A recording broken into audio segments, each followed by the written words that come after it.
Learning to make and take time, a cross-training exercise. Making time. Will you do it? Will you turn down one invitation this week to spend time in your studio instead? Will you forego one errand in favor of spending time working on your art? Give up one day of strength training at the gym in order to strength train in the studio? Bottom line, if you answer no to the above questions, it's okay. There is no right answer. There is only your answer. Accept your answer, whatever it is. Then let your studio practice revolve around that answer.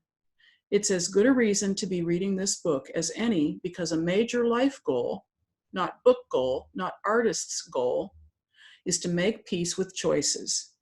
Acknowledge your choices. Make peace with yourself now. But of course, we're makers, so forge ahead, because you can do it all, or at least a lot, especially when your priorities are straightened out. You have acknowledged the time you are willing to invest in your studio practice. You're working on balancing things. That's good.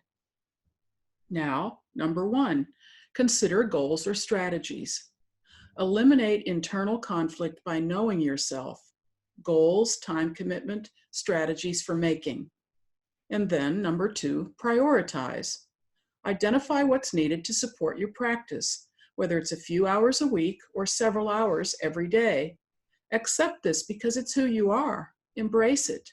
It could change, but it's who you are right now. Even if you don't have optimal amounts of time now, you have a goal to work toward, and that's encouraging. Taking time. Lessons in taking time do not roll out from a teacher, even when we pretend they do. The days of significant others, whoever they are, shaping your performance can wind down, beginning and ending with self-examination until you are the boss of you. How will you gently and consistently encourage yourself to take time for gluing, stitching, ironing, painting, mending, researching, whatever is needed to maintain the connection between who you are and what you want to make? Play these games to settle mind and engage hands. No exhibition, no goal, just play with the ideas. Try obsessiveness on for size. For example, consider using your age.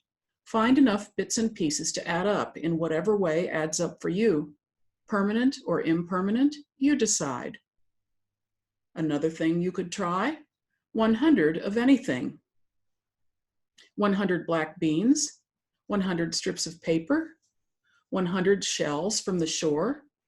Do you have 100 of anything on hand? And if so, how can those become something bigger than 100? Consider gluing, embed them in plaster or string. Find 100 things and then decide how to combine them. Or you might try stitching. Can you stitch or draw or collect or fill in the blank an entire paper or cloth or wall?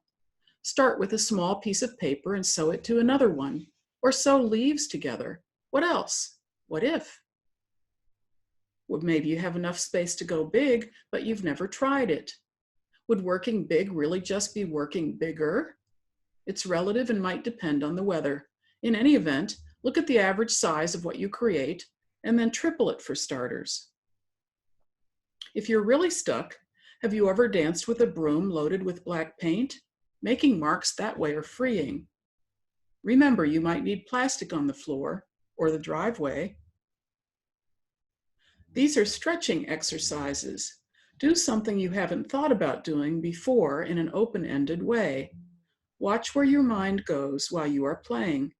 You may never glue 100 black beans to cardboard again, but where else can it take you? Take time to find out. Make time to explore all of this more than once. It increases your flexibility, and practice is good. Artists respond. Carol Weeb wrote, I took my sweet time putting free-form crochet edges on my quilted paper journal.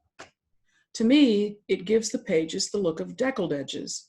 I just happened to deckle them on all 4 sides, which I guess was a little obsessive. I also started painting the first few pages. They're nowhere near complete, but I'm observing as I play with the paint and waiting for direction to emerge. I did think about calling my art journal Willing and putting in some of the haiku I've been writing, since that casual suggestion was made a lesson or two ago. Here's one I wrote. Trees know how to reach. I will never reach out like they do.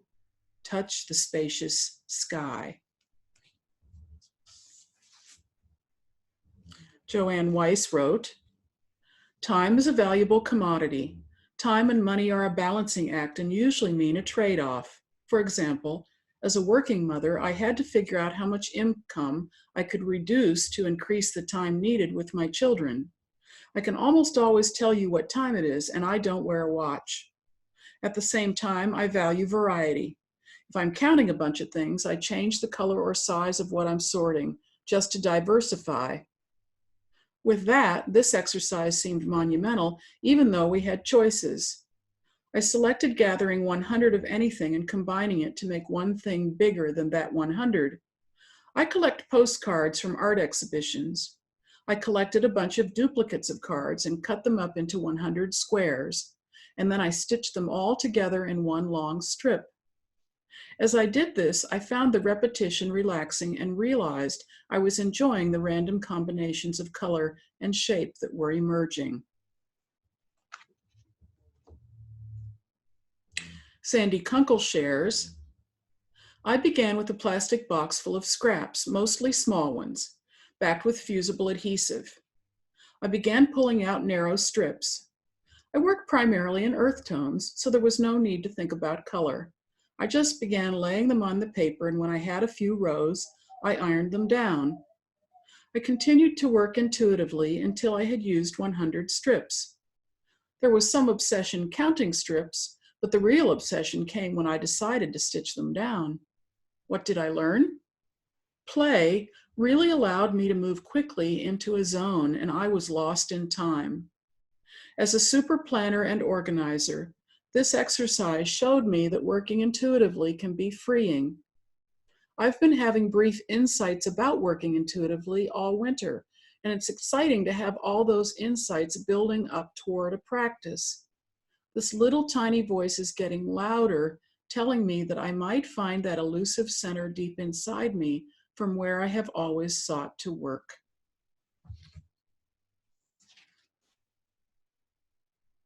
Martha Tabas wrote, I found that working without a goal or an exhibition in mind is relaxing, joyful, and rewarding. Slowing down and letting work grow yielded surprises, such as how a mishmash can become a unified piece, knowing when enough is enough, and discovering solutions. For example, the newspaper rind on a watermelon piece I was working on included blackening one wine cork from my precious collection and then photoshopping it to make marks that I could use on my piece. Advertising and packaging art have always fascinated me, having a background in advertising as I do. I raided the kitchen for prepackaged paper, and I was reminded of what of abundance we enjoy, not only of foodstuffs, but also in the beautiful colors of the packaging. I thought about making a statement about material goods, waste, and a throwaway society. And watermelon gum was inspired by that template. This is a difficult one for you to imagine, so if you have a copy of the Creative Strength Training book, a picture of Martha's work is on page 67. Irene Lendal wrote, 100 rice, meet 100 black beans. I played around, they grouped, they postured, they had a fight despite the barricades, and the black beans vanquished the rice completely. I could see using rice and beans as a group activity. I think it would be an interesting way to see how different people would approach it. Pippa Drew wrote, breaking news. My rebel refuses to glue 100 beans, paint with a broom, triple the size of current work, or stitch. Why? Time, time, time. Time is the point for me. I will merge your permission to customize this assignment with my own and make creative time for something, but not for gluing beans. I know I have permission to make peace with what I choose. That's part of the program. I set out to take time with a drawing of orchids, a task I loved but didn't finish. I tend to sketch and paint hastily, and that's what happened when I attempted to slow down my sketching.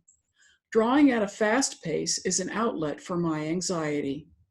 Scribbling, pushing value and color very fast creates release, but there's less opportunity to allow a sense of the small parts and gradual accretion. Think how patience nurtures us in nature and the incremental building. Here's something to be conscious of. Since I started this course, I stopped playing computer solitaire. I cleaned out the worst part of the basement, and things are better now with my husband. He gets some credit for that, of course. There are still more messes to clean and more personal growth and hopefully more conscious moments to discover. I'm struggling with time and how to be deeply into my art, but I can feel it shifting. Conclusion.